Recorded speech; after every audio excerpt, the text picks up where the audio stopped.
رب العالمين الذي خلق الموت والحياة ليبلونا أينا أحسن عملا وهو العزيز الغفور. نصلي ونسلم على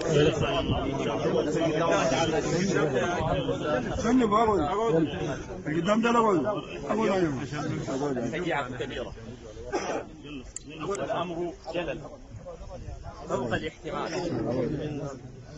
من هؤلاء الكوكب النيرة من حملة لواء الإسلام ومن حفظة كتاب الله سبحانه وتعالى ومن الذين وفقوا أن نشروا هذا القرآن وشنفوا آذان المتعطشين لسماعه واستقطبوا مجموعة من الشباب المسلم وبدلوا الطرب والسماع لله والغناء إلى سماع كلام الله سبحانه وتعالى، واستطاعوا بتوفيق الله سبحانه وتعالى أن يجوبوا السودان شرقا وغربا وجنوبا وشمالا نشرا لكلام الله سبحانه وتعالى.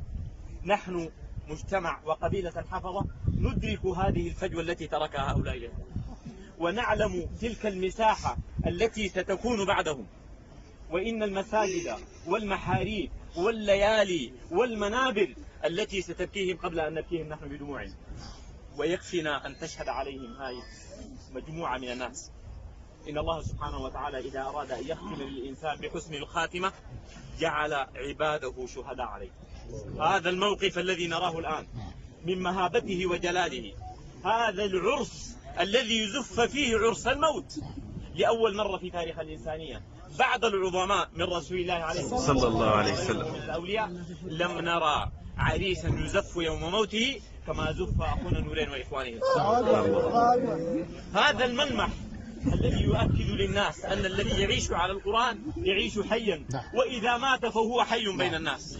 هؤلاء جعلوا من الوسائط والأسافير التي صنعت واتخذوها الناس لمعصية الله سبحانه وتعالى أن تكون إرثا يدعو بها الناس إلى الله عز وجل، أن تكون أداة وآلة تنشر فيها الدعوة إلى الله سبحانه وتعالى.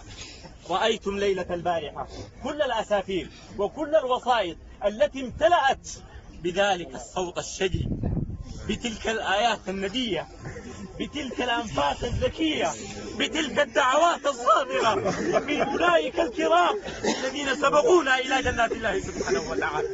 ما كان لهم أن يعيشوا بيننا في هذا الزمان الذي يحارب الله فيه علنا.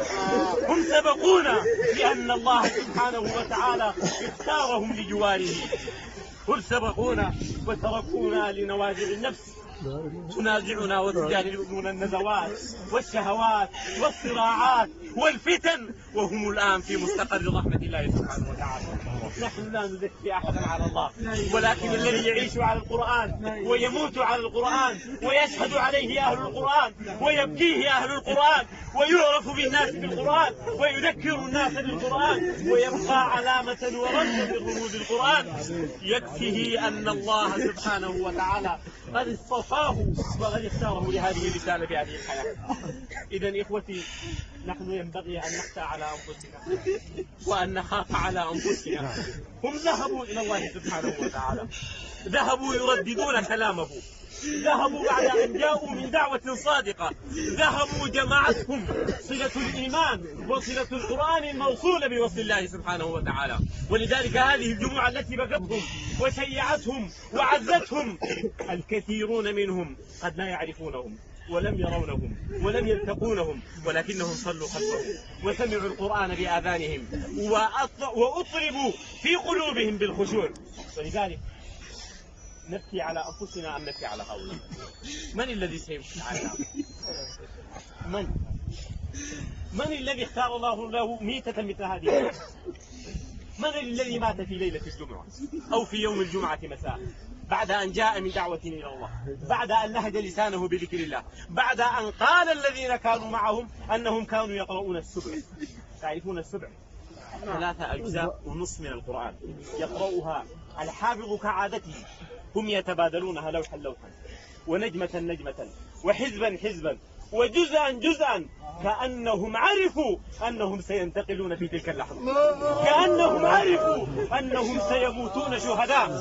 وقال الله في صحيح القرآن: ولا تحسبن الذين قتلوا في سبيل الله أموات، هم الآن أحياء يسمعون كلامنا، يسمعون ما نقول، يسمعون دعاءنا، يسمعون نواحنا، يسمعون بكاءنا.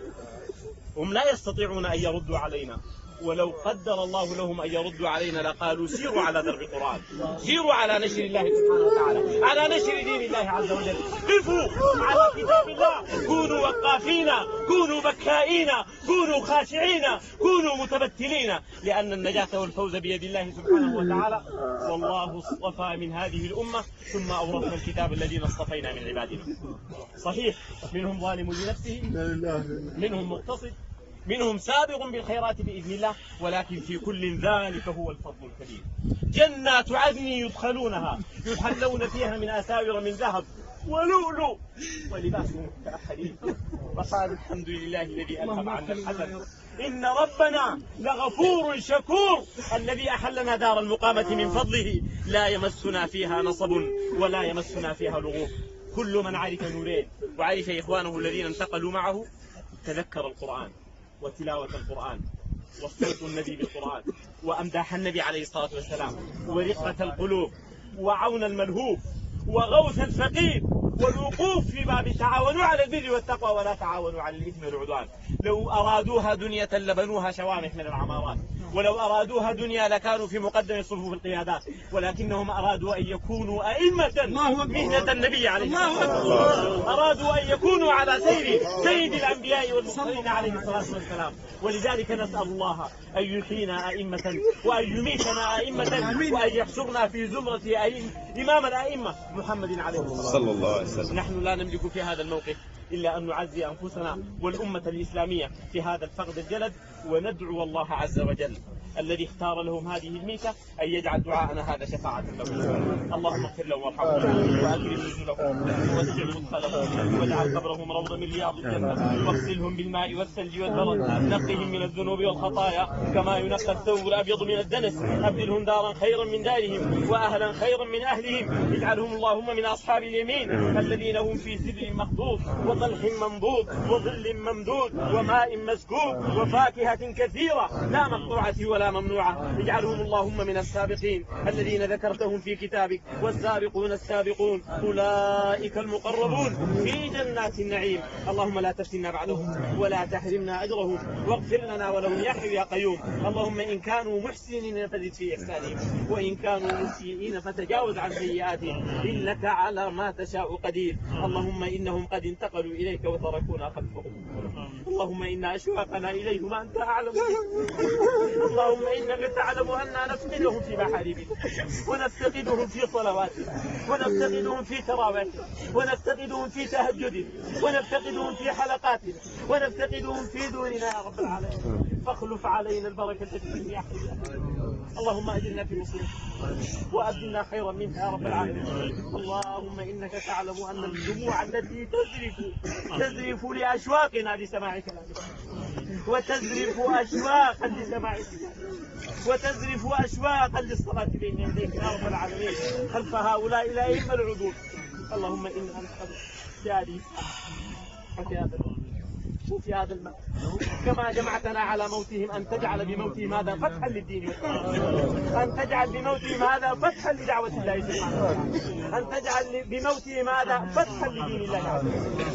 اللهم إنا نسألك في هذه الساعة وفي هذا الوقت وفي هذا المكان أن تجمع الحاضرين جميعا معهم في جناتك الجنة إخوانا على سرر متقابلين، بعد أن تنزع ما في صدورنا من غل يحمل إن العين تدمع وإن القلب لا يحزن وإنا لفراقهم والله لمحزون، ولكننا لا نقول إلا ما يرضي الله. إنا لله وإنا إليه راجعون، إنا لله وإنا إليه راجعون، إنا لله وإنا إليه راجعون. اللهم أجرنا في مصيبتنا وأجرنا خيرا منها، وصل اللهم وبارك على سيدنا ونبينا ونبينا وعظيمنا حبيبنا محمد وعلى آله وصحبه، وآخر دعوانا أن الحمد لله رب العالمين. الحمد لله.